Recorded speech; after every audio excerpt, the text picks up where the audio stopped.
Hello बच्चों, गणित की कक्षा में आपका स्वागत है। बच्चों, तुम पूर्ण संख्याओं के बारे में तो अच्छे से जान ही चुके हो और पूर्ण संख्या की संख्या रेखा पर भी पूर्ण संख्याओं को प्रदर्शित कर लेते हो। साथ ही पूर्ण संख्याओं का जोड़ घटाना भी संख्या रेखा पर कर लेते हो। इसके अलावा जो जोड़ घटाने की संक्रिया के प्रगुण हैं वो भी पूर्ण संख्याओं के लिए सत्य हैं या नहीं, ये भी तुम जान चुके हो। आज हम सीखेंगे कि पूर्ण संख्याओं की संख्या रेखा पर पूर्ण संख्याओं का गुणा भाग कैसे करें और गुणा भाग संक्रिया के जो प्रगुण हैं क्या वो पूर्ण संख्याओं के लिए सत्य हैं। तो चलो बच्चों, सबसे पहले हम पूर्ण संख्याओं के गुणा संक्रिया को सीखेंगे कि नंबर लाइन पर हम उसे कैसे करें। तो चलो सीखते हैं। ये देखो बच्चों, तुमने देखा ही है कि ये हमारी पूर्ण संख्याओं की संख्या रेखा है और संख्या रेखा पर हम संख्याओं को प्रदर्शित करना सीख चुके हैं, जोड़ घटाना सीख चुके हैं। अब हम गुणा सीखेंगे। तो अगर मान लो कि हमें 2 को 4 से मल्टीप्लाई करना है, यानी गुणा करना है 2 को 4 से, तो हम क्या करेंगे? तो हम चूंकि हमको 2 को 4 से मल्टीप्लाई करना है, गुणा करना है, तो हम 2 नंबर लाइन पर जंप करेंगे। जंप करना तो तुम जानते हो, तो 2 जंप करेंगे, फिर 2 जंप करेंगे। कितनी बार? चूंकि हमें 4 टाइम्स मल्टीप्लाई करना है 2 को, तो हम क्या करेंगे? 4 टाइम्स जंप करेंगे 2 तो करो जंप। ये देखो 1 टाइम जंप, 2 टाइम, 3 टाइम्स और 4 टाइम्स। 4 टाइम्स जंप करके हम कहाँ पर आ गए? 8 पर आ गए। तो यही हमारा 2 और 4 का गुणनफल है। तो आसानी से तुमने देख लिया कि पहले हमने फर्स्ट टाइम जंप की, हम 2 पे आए, सेकेंड टाइम जंप में हम 4 पे आए और थर्ड टाइम जंप में हम 6 पे आए और 4 टाइम्स जंप में हम 8 पे आ गए। तो ये हमारा गुणनफल आ गया। अब अगर इसी तरीके से हमें 4 को 2 से मल्टीप्लाई करना हो तो क्या करें? तो अब की बार हम 4 जंप करेंगे। कितनी बार जंप करेंगे? 2 टाइम्स। तो चलो करके देखते हैं। एक बार जंप में हम 4 पे आ जाएंगे और जब सेकेंड टाइम जंप करेंगे तो देखो 1 2 3 4, एक बार और 4 चलेंगे तो कितने पे आ जाएंगे? 8 पर। तो बच्चों, तुम देख रहे हो कि अगर हमने 2 को 4 से मल्टीप्लाई किया या 4 को 2 से मल्टीप्लाई किया, दोनों ही कंडीशन में हमारा जो गुणनफल आ रहा है वो 8 ही आ रहा है। लेकिन जब हमने नंबर लाइन पर उसे प्रदर्शित किया तो तरीका हमारा अलग अलग था। तो ये चीज को तुम ध्यान में रखना। जब नंबर लाइन पर पूर्ण संख्याओं की गुणा को प्रदर्शित करोगे तो ये चीज तुम्हें ध्यान रखनी होगी। यहां पर देख रहे हो कि इसमें एरो बने हुए हैं और 0 से हम 8 तक पहुंचे हैं 2 और 4 को मल्टीप्लाई करके। तो इसमें यहां पर देखो कि पहली बार में हमने 2 जंप किया है, फिर 4, फिर 6 पे आए, फिर 8 पे आए। तो ये एरो क्या प्रदर्शित कर रहे हैं? हमारे डायरेक्शन को प्रदर्शित कर रहे हैं कि हम किस तरफ जा रहे हैं। तो ये चीज तुम्हें प्रदर्शित करनी है, ठीक है? तो यहाँ पर तुमने स्लाइड में देख लिया कि हमने किस तरीके से 2 और 4 को मल्टीप्लाई किया और हमारा 8 आ गया है। तो बच्चों, यहाँ तुम जान गए होगे। अब हम पूर्ण संख्याओं में भाग की संक्रिया को नंबर लाइन पर प्रदर्शित करेंगे। तो यहां पर देखो, ये हमारी नंबर लाइन है और अब हम क्या कर रहे हैं कि अगर हमें 12 को 2 से भाग देना है तब क्या करें? तो यहां पर अच्छे से देखो कि 12 के लिए हम किस तरफ चलेंगे? 0 के राइट साइड चलेंगे। 1 2 3 4 5 6 7 8 9 10 11 12 आ गए हम। ये आसान है। अब हम चूंकि 2 से हमें इसे विभाजित करना है 12 को, तो हम 2 तब तक घटाते रहेंगे जब तक कि हम 0 पे ना आ जाएं। तो चलो घटाते हैं। देखो, एक बार हमने 2 घटाया और हम 10 पर आ गए। दोबारा 2 घटाया तो हम किस पे आए हैं? 8 पर। तीसरी बार में हम 6 पर आए। चौथी बार में हम 4 पे आए हैं। पांचवी बार में हम 2 पर और छठी बार में हम 0 पे आ गए। तो हमने कितनी बार 2 घटाया है? तो हमने देख रहे हो कि हम ने 6 बार 2 2 घटाया है, तो हमारा भागफल क्या हो गया? हमारा भागफल हो गया 6। यहाँ पर तुम देख सकते हो कि पहले हम 12 पे आए हैं, कैसे चल के कि हमने राइट साइड हम चले हैं 0 से और हम 12 पे आ गए, फिर हम 2 2 घटा रहे हैं। घटाने के लिए हम क्या करेंगे कि हम किस तरफ चलेंगे? नंबर लाइन पर बाईं ओर चलेंगे और देख रहे हो कि हमने 1 2 3 4 5 6 टाइम्स हमने सब्ट्रैक्ट किया है 2 और हम आ गए हैं वापस 0 पर। तो हमारा जो भागफल है तो वो क्या हो गया? 6। तो इस तरीके से तुम नंबर लाइन पर पूर्ण संख्याओं में गुणा संक्रिया और भाग संक्रिया को प्रदर्शित कर सकते हो। अब हम सीखेंगे कि गुणा और भाग संक्रिया के प्रगुण क्या पूर्ण संख्याओं के लिए सत्य हैं, लागू होते हैं या नहीं। तो चलो बच्चों सीखते हैं। यहां पर देख रहे हो कि पूर्ण संख्याओं में गुणा की संक्रिया के कुछ प्रगुण दिए हुए हैं। पहले हम इन्हें समझते हैं और फिर कुछ पूर्ण संख्याएं लेके उसकी जांच भी करेंगे। तो ये है गुणा का समवरक प्रगुण। पहला, तो अगर कोई हम 2 पूर्ण संख्याएं ले लें a और b और उनका गुणनफल करें यानी उन्हें गुणा करें, तो जो गुणनफल आएगा c वो भी एक पूर्ण संख्या ही होनी चाहिए। दूसरा, गुणा का क्रम विनिमय प्रगुण। तो गुणा का क्रम विनिमय प्रगुण कहता है कि अगर हम 2 पूर्ण संख्याएं a और b लें और उनको क्या करें? क्रम बदल बदल के गुणा करें। a को b से करें या b को a से करें तो क्रम का कोई प्रभाव नहीं पड़ता, गुणनफल हमारा समान ही आएगा। तीसरा, शून्य का गुणन प्रगुण। यदि कोई हम पूर्ण संख्या ले लें a, उसकी जगह तुम कुछ भी ले सकते हो, और उसको हम शून्य से गुणा करें तो जो हमारा गुणनफल आएगा वो क्या आएगा? शून्य ही होगा। और गुणन का तत्समक अवयव ये क्या कहता है कि अगर हम कोई भी a पूर्ण संख्या लें और उसको 1 से गुणा करें तो गुणनफल वही संख्या आती है, तो उसमें 1 को क्या कहते हैं? 1 को कहते हैं गुणा का तत्समक अवयव या गुणात्मक तत्समक। तो चलो बच्चों, इनको हम कुछ पूर्ण संख्याएं लेते हैं और चेक करते हैं कि ये प्रगुण पूर्ण संख्याओं के लिए सत्य हैं या नहीं। सबसे पहले हम समवरक प्रगुण को चेक करेंगे। तो समवरक प्रगुण के लिए कोई भी 2 हम पूर्ण संख्याएं ले लेते हैं और क्या करेंगे? उनको गुणा करेंगे। तो गुणा का चिन्ह लगा दिया। अब क्या आएगा? चलो इसको देखते हैं। तो 4 को तुम 3 से मल्टीप्लाई करोगे, तुम आसानी से कर सकते हो ये, और क्या आ रहा है हमारा रिजल्ट? 12 यानी 12। और इसी तरीके से अगर कुछ और भी ले लेते हैं पूर्ण संख्याएं, जैसे 2 लिया और 5 और इनको क्या किया? मल्टीप्लाई। और अब देखो क्या आएगा तुम्हारा रिजल्ट? तो रिजल्ट तुम्हारा आएगा 10। तो तुम यहाँ पर 10 लिख सकते हो। और देख रहे हो बच्चों कि हमने गुणा की है 2 पूर्ण संख्याओं की, तो गुणनफल भी हमारा एक पूर्ण संख्या ही आ रहा है। तो समवरक प्रगुण जो है वो गुणा की संक्रिया के लिए पूर्ण संख्याओं में सत्य है। तुमने निकाल लिया। अब दूसरा देखते हैं क्रम विनिमय प्रगुण। तो क्रम विनिमय प्रगुण क्या कहता है? अभी तुमने 2 पूर्ण संख्याओं की गुणा की है और गुणनफल निकाला है। अब अगर हम इनका क्रम बदल दें, यानी 4 की जगह 3 कर दें, 3 की जगह 4 कर दें, ऐसे यहाँ पर भी 2 की जगह 5 और 5 की जगह 2, यानी क्रम हम इनका बदल रहे हैं, तब देखते हैं कि गुणनफल क्या आता है। तो हम 4 और 3 वही संख्याएं लेंगे, लेकिन अब की बार क्या करेंगे?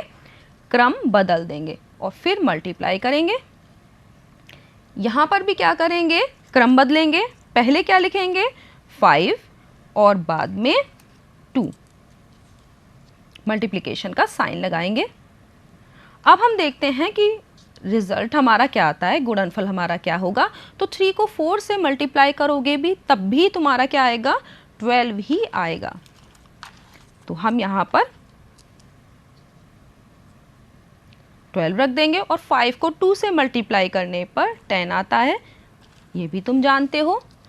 तो यहाँ देख रहे हो कि हमने क्रम बदला है पूर्ण संख्याओं का और तब गुणा की है, और रिजल्ट हमारा दोनों ही कंडीशन में, यानी गुणनफल दोनों ही कंडीशन में सेम आ रहा है। इसका मतलब है कि जब हम दो पूर्ण संख्याओं की गुणा करते हैं तो गुणनफल पर क्रम का कोई प्रभाव नहीं पड़ता। यही कहलाता है पूर्ण संख्याओं में गुणा का क्रम विनिमय प्रगुण। तो अब हम इस क्रम विनिमय प्रगुण को अच्छे से जान गए हैं कि क्रम का हमारी गुणनफल पर कोई प्रभाव नहीं पड़ रहा। तो ये क्या है? गुणा का क्रम विनिमय प्रगुण।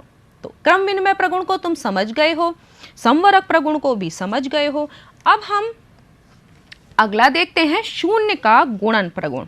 तो शून्य के गुणन प्रगुण के लिए सब हटा देते हैं और यहाँ पर क्या करते हैं, अगर हम इनमें से ही कोई पूर्ण संख्या लें और एक पूर्ण संख्या यहाँ से हटा दें और उसकी जगह क्या रख दें?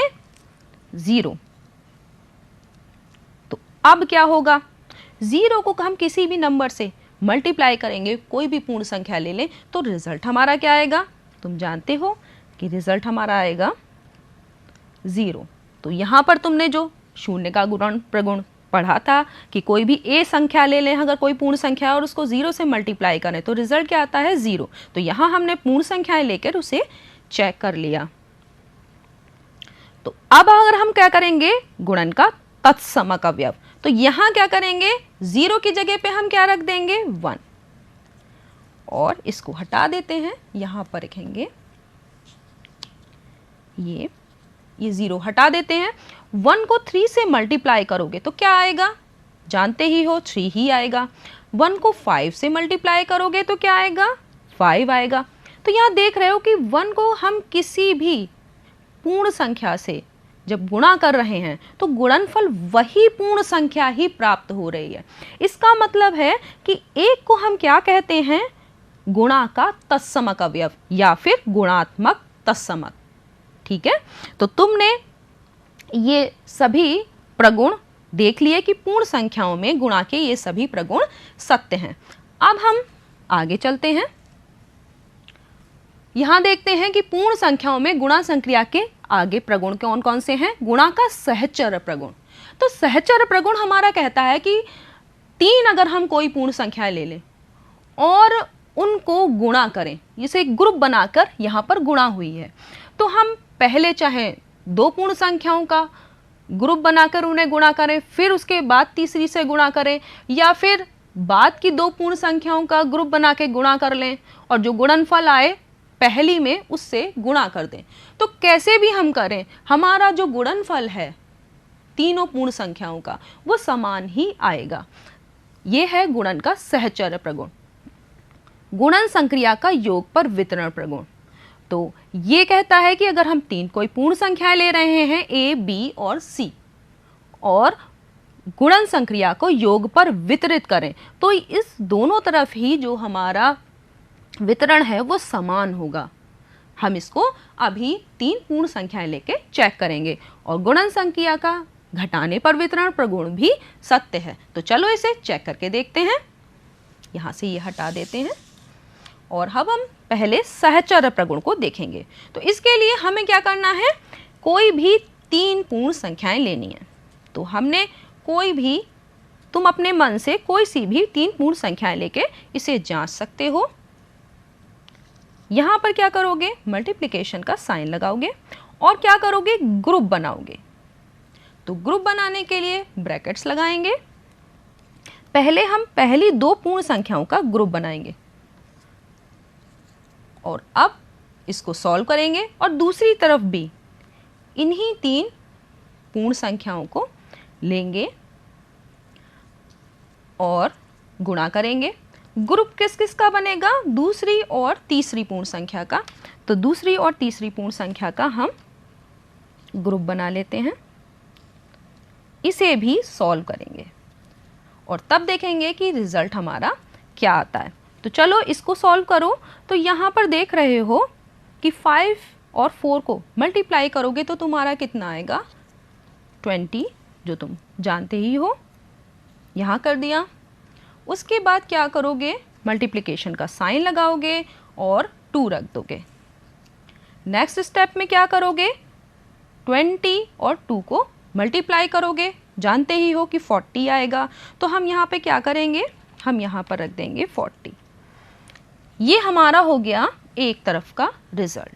अब इस तरफ भी हम जब सॉल्व करेंगे तो 5 और मल्टीप्लिकेशन का साइन एज इट इज़ रखेंगे। पहले हम इस ग्रुप को सॉल्व करेंगे, तो हम यहाँ पर रखेंगे 5 और मल्टीप्लिकेशन का साइन, 4 और 2 को मल्टीप्लाई करेंगे तो कितना आएगा, ये तो तुम जानते हो 8। और जो नेक्स्ट स्टेप है उसमें क्या करेंगे, 8 और 5 को मल्टीप्लाई करेंगे तो हमारा क्या आ जाएगा 40। तो देख रहे हो कि दोनों ही तरफ हमने ग्रुप बदल बदल के गुणा किए, लेकिन हमारा जो उत्तर है, जो रिजल्ट है वो सेम आ रहा है। तो गुणा का सहचर प्रगुण पूर्ण संख्याओं के लिए सत्य है। अब गुणन सक्रिया का योग पर वितरण प्रगुण को हम चेक करेंगे। इसको हटा देते हैं, ये भी हटा दो। यही हम संख्याएं ले रहे हैं। अब देखो कि गुणा का योग संक्रिया पर वितरण प्रगुण, तो यहां पर जो गुणा का निशान है हम इसकी जगह क्या रखेंगे, योग का। और इसको हम इस तरीके से भी लिख सकते हैं कि 5 को 4 से मल्टीप्लाई करें, 5 को मल्टीप्लाई करेंगे किससे, 4 से, प्लस का साइन लगाएं, और अब 5 को किससे मल्टीप्लाई करेंगे, 2 से। तो यहां पर क्या रखेंगे, 5 मल्टीप्लिकेशन का साइन और क्या रखेंगे 2, और दोनों को हम सॉल्व करके देखेंगे। इधर भी इक्वल का साइन लगा दो, इधर भी। पहले हम इसको सॉल्व करते हैं। तो जब ब्रैकेट लगा हुआ है तो पहले तुम इसको सॉल्व करोगे और 5 और मल्टीप्लिकेशन के साइन को एज इट इज रखोगे। तो यहाँ पर तुमने रखा 5 और मल्टीप्लिकेशन का साइन, और 4 और 2 को जब हम ऐड करेंगे तो कितना आ जाएगा,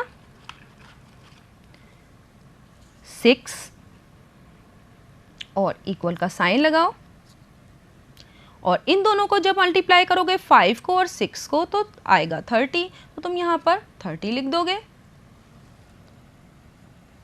हो गया। अब इस तरफ भी आसानी से तुम सॉल्व कर सकते हो। यहां देखो क्या है, पहले गुणा की संक्रिया को करते हैं फिर जोड़ की। तो यहां पर क्या होगा, 5 और 4 को हम मल्टीप्लाई करेंगे तो हमारा कितना आ जाएगा 20। तो यहाँ पर तुम रख दोगे 20, फिर एडिशन का साइन लगाओगे, और 5 को 2 से जब मल्टीप्लाई करेंगे तो हमारा कितना आ जाएगा 10। हो गया।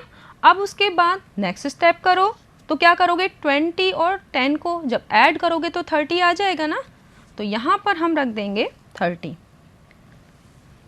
दोनों तरफ ही हमारा जो उत्तर है, जो रिजल्ट है सॉल्व करने के बाद आया है वो समान है। इसका मतलब है कि जो हमारा ये वितरण प्रगुण है, योग के लिए, गुणा का योग के लिए वितरण प्रगुण पूर्ण संख्याओं में सत्य है। ठीक है, तो वितरण प्रगुण को तुम समझ गए कि योग संक्रिया के लिए भी हमने देख लिया। अब अगर इसी को घटाने की संक्रिया के लिए देखें तब क्या करेंगे, तो बच्चों यही एग्जाम्पल ले सकते हैं। क्योंकि हमने अभी योग की संक्रिया के लिए गुणा का वितरण प्रगुण देखा था, अब हम घटाने की संक्रिया के लिए करेंगे। तो जो यहाँ पर एडिशन का साइन है हम क्या कर देंगे, यहाँ पर सब्ट्रैक्शन का साइन, इस साइन चेंज कर दो। तुम्हारे पास गणित किट है तो तुम इसको आसानी से चेंज कर सकते हो, यही तुम्हें गणित किट बनाने से फायदा मिलेगा। तुम कितने भी प्रश्न हल कर सकते हो, बना सकते हो। यहाँ पर भी हम साइन को चेंज करेंगे और क्या कर देंगे, सब्ट्रैक्शन का साइन, इसको हम हटा देते हैं, ये चेंज हो जाएगा। देखा कितनी आसानी से तुमने प्रश्न को बदल दिया। अब देखो यहाँ पर 5, यहाँ पे भी चेंज होगा, सब इसको चेंज कर देते हैं। 5 को और मल्टीप्लिकेशन के साइन को एज इट इज रखोगे क्योंकि हमें पहले ब्रैकेट को सॉल्व करना है। अब यहाँ पर देख रहे हो कि 4 में से 2 सब्ट्रैक्ट करोगे तो 2 आएगा, तो तुम यहाँ पर 2 रख दोगे। देख रहे हो कि चेंज हो रहा है। और यहाँ पर क्या करोगे, 5 को 2 से जब हम मल्टीप्लाई करेंगे तो हमारा 10 आ जाएगा। इस तरफ भी देखो हमारी वो मल्टीप्लिकेशन एज इट इज रही है, 5 को 4 से मल्टीप्लाई कर रहे हैं 20, 5 को 2 से मल्टीप्लाई कर रहे हैं 10 आ रहा है। जब 20 में से 10 सब्ट्रैक्ट करेंगे, घटाएंगे, तो हमारे पास क्या आएगा 10। तो हम यहाँ पर रख देंगे 10। देख रहे हो कि जिस प्रकार से गुणा का योग पर वितरण प्रगुण सत्य था, उसी तरीके से पूर्ण संख्याओं के लिए गुणा का घटाने पर वितरण प्रगुण भी सत्य है। तो तुमने इसको कोई भी पूर्ण संख्याएं लेकर चेक कर लिया। बच्चों तुम इसे और भी नई नई संख्याएं बार बार लेकर चेक कर सकते हो। अब हम देखेंगे पूर्ण संख्याओं में भाग की संक्रिया के प्रगुण। तो यहां पर बहुत सारे प्रगुण दिए हैं। संवरक प्रगुण है पहले। संवरक प्रगुण कहता है कि अगर हम दो कोई पूर्ण संख्याएं लें और उनका भाग करें, तो जो भागफल है वो भी एक पूर्ण संख्या आनी चाहिए। तो हम इसको चेक करके देखेंगे कि भाग की संक्रिया संवरक है या नहीं पूर्ण संख्याओं के लिए। तो भाग की संक्रिया संवरक नहीं है। अभी हम इसे जांच के भी देख लेंगे। शून्य से पूर्ण संख्याओं में भाग का परीक्षण और पूर्ण संख्याओं में 1 से भाग का परीक्षण।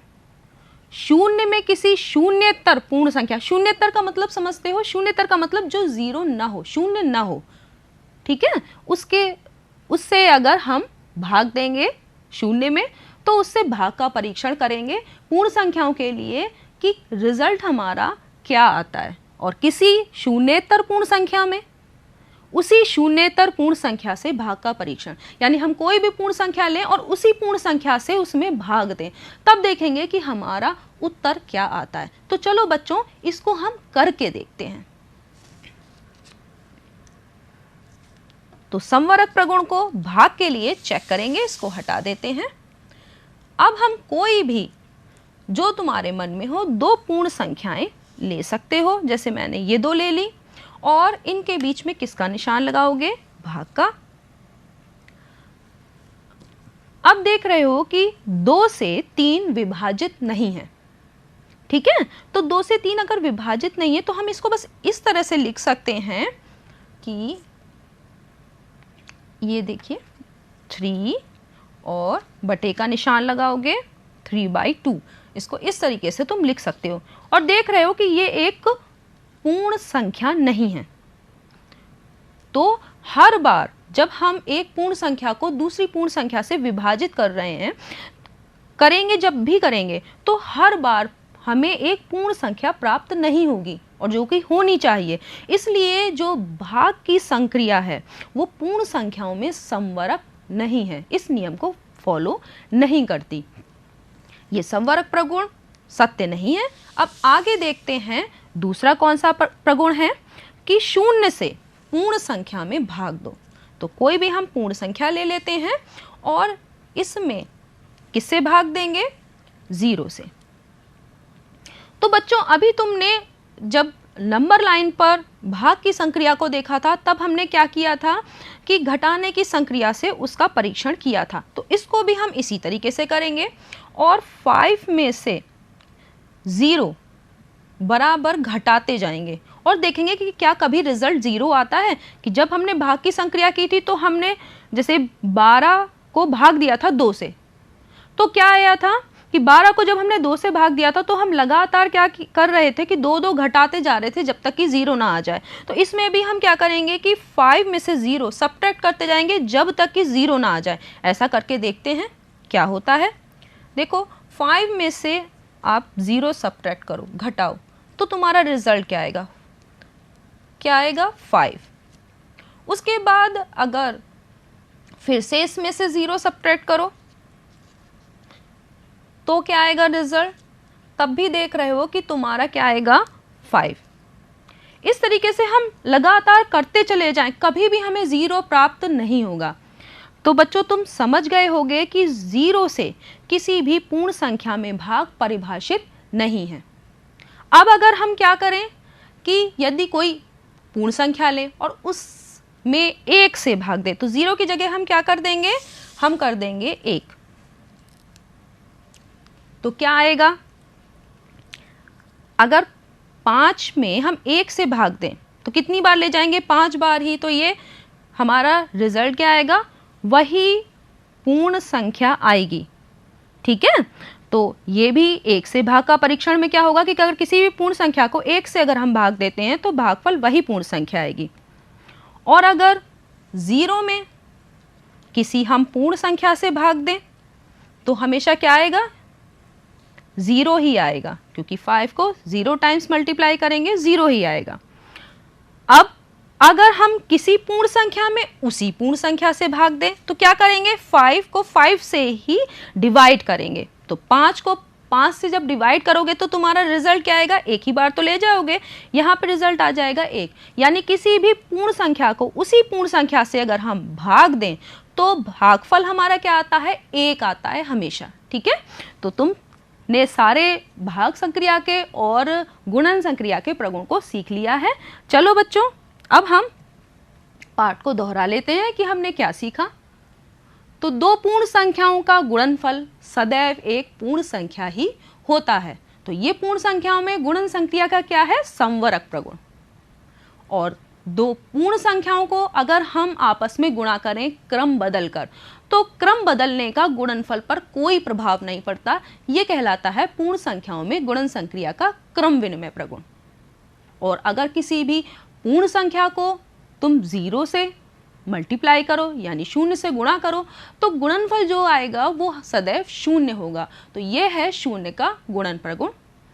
पूर्ण संख्याओं में अगर हम 1 से गुणा करें तो गुणनफल वही पूर्ण संख्या आती है। तो ये कहलाता है, 1 को हम क्या कहेंगे, 1 को हम कहेंगे गुणा का तत्समक अवयव यानी गुणात्मक तत्समक। और किन्हीं हम 3 पूर्ण संख्याओं का सतत गुणा करें तो उनमें अगर हम क्रम को परिवर्तित भी कर रहे हैं तो गुणनफल जो है वो अपरिवर्तित रहता है। तो पूर्ण संख्याओं में ये क्या है, गुणन संक्रिया का सहचर्य प्रगुण। आगे देखते हैं कि पूर्ण संख्याओं में गुणन संक्रिया जोड़ और घटाने दोनों ही संक्रियाओं पर वितरित होती है। और विभाजन की संक्रिया यानी भाग की संक्रिया, तो भाग की संक्रिया के लिए पूर्ण संख्याओं के लिए वो समवरक नहीं है। यानी अगर किसी पूर्ण संख्या को दूसरी पूर्ण संख्या से भाग दें तो भागफल सदैव पूर्ण संख्या नहीं होती। किसी पूर्ण संख्या में 0 से अगर हम भाग दे रहे हैं तो परिभाषित नहीं है, वो अभी तुमने देखा था। किसी पूर्ण संख्या में अगर हम 1 से भाग दे रहे हैं तो भागफल क्या आएगा, सदैव वही संख्या हमें प्राप्त होगी। 0 को अगर हम किसी शून्येतर यानी जो 0 ना हो ऐसी पूर्ण संख्या से भाग दें तो क्या आएगा, भागफल सदैव हमें 0 ही मिलेगा। और किसी शून्येतर पूर्ण संख्या को उसी शून्येतर पूर्ण संख्या से अगर हम भाग देंगे तो भागफल हमारा क्या आएगा, 1 आएगा। तो बच्चों तुम समझ गए हो कि हम किस तरीके से प्रगुणों को यूज कर सकते हैं। अब अपने ज्ञान को परखने के लिए कुछ प्रश्न तुम हल कर सकते हो। जैसे गुणन संक्रिया के प्रगुणों के आधार पर रिक्त स्थान की हमें पूर्ति करनी हो, प्रगुण का नाम बताना है। तो इसमें देख रहे हो कि एक पूर्ण संख्या को हमने 0 से क्या किया है, गुणा किया है। तो क्या आएगा, ये कौन सा प्रगुण है, जान गए होगे। इसमें क्या है कि जो दो पूर्ण संख्याओं का हमने गुणा किया है तो गुणा में क्रम बदला है। तो समझ में आ रहा होगा कौन सा प्रगुण है और यहाँ पर कौन सी संख्या आनी चाहिए। तीसरे में क्या किया है कि एक पूर्ण संख्या को 1 से, कोई भी पूर्ण संख्या ली उसको 1 से अगर हम गुणा करें तो गुणनफल क्या आएगा, ये भी जान गए होगे। तो लिख सकते हो। दूसरा प्रश्न है, क्या कोई ऐसी पूर्ण संख्या संभव है जिसको स्वयं से अगर हम विभाजित करें तो वही संख्या प्राप्त हो। सोचना, कोई 3 पूर्ण संख्याएं ले लेना और सहचर प्रगुण को गुणा की संक्रिया के लिए चेक करके देखना। चौथा है, 0 को किसी शून्येतर पूर्ण संख्या से अगर हम भाग दें तो भागफल हमें क्या प्राप्त होगा। तो बच्चों तुम प्रगुणों को सीख गए होगे, गुणा भाग की संक्रिया को भी सीख गए होगे। आज के लिए इतना ही। अगले कक्षा में हम और गतिविधियां करेंगे और गणित को अच्छे से जानेंगे। धन्यवाद।